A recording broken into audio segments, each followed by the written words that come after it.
Hello guys, চলে এসেছি সাহেববাবুকে নিয়ে সাহেববাবুর পাপার আর আমার চার্চে যাওয়ার জার্নিটা তোমাদের সাথে শেয়ার করতে। প্রথমেই তো দেখিয়ে দিলাম চার্চের গেটটা কি সুন্দর করে সাজিয়েছে। তারপর আস্তে আস্তে টুকটুক করে পাপার হাত ধরে সাহেববাবু চলে গেল চার্চে ভিতরে।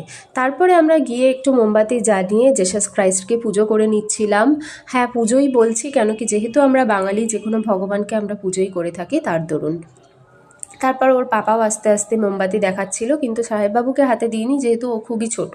তারপর ছোটোখাটো করে টুকটুক করে আমরা ফটো তুলতে লাগছিলাম। কি সুন্দর অপরূপ লাগছে জেসাস ক্রাইস্টের, যেখানে জেসাস ক্রাইস্ট রয়েছেন এত সুন্দর দেখতে লাগছে। তারপর সাহেববাবুর সাথে আবার একটু ফটো সেশন চালিয়ে নিচ্ছিলাম।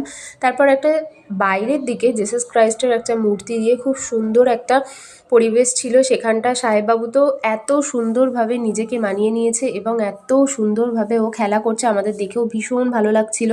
তারপর চার্চের ভিতরটা এত চারিদিকে লাইট লাগিয়েছে, দেখতে এত সুন্দর লাগছিল, ভাবলাম খুব ভালো করে ভিডিও করি তোমাদের সাথে শেয়ার করার জন্য। বন্ধুরা, যারা গার্ডেন রিচে থাকো তারা তো খুব ভালো করেই জানো, আর অনেকে হয়তো গেছো, কিন্তু আউট অফ গার্ডেন রিচ যারা থাকো তাই জন্যে তাদের জন্যই খুব ভালো করে আমি এটা ভিডিওটা করেছিলাম। পাশে একটা পুকুরও আছে, সেটাও খুব সুন্দরভাবে আলো দিয়ে ডেকোরেট করা। তারপর সাহেববাবু প্লেগ্রাউন্ডে ঘুরে বেড়াচ্ছিল, আর অনেকগুলো বাচ্চা ছিল, তারা বলছিল যে সান্তাক্লজ আমাকে গিফট দাও। তারপর সাহেববাবুকে নিয়ে আমরা ছোটো ছোটো ক্লিপ করে ভিডিও করতে লাগলাম।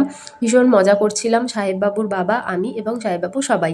তারপর বাইরে বেরোনোর পথে আর একবার একটুখানি ভিডিও করে নিলাম। তারপর সাহেববাবু বললো কেক খাবে, তাই ওর পাপা নিয়ে চলে গেল কেকের শপেতে। ও কিন্তু নিজেই পছন্দ করে কেকটা নিয়ে নিচ্ছিল। ইভেন ও কিন্তু নিজেই টাকাটা দেবে, অন্য কাউকে টাকাটা দিতেও দেবে না, তাই ও টাকা দিল, ওই নিজের কেকটা নিল। এইভাবে আমাদের ব্লগটা এখানেই শেষ করছি। বন্ধুরা, ভিডিওটা যদি ভালো লাগে অবশ্যই লাইক কমেন্ট শেয়ার করে দিও। টাটা, বাই বাই, আবার যেন দেখা পাই।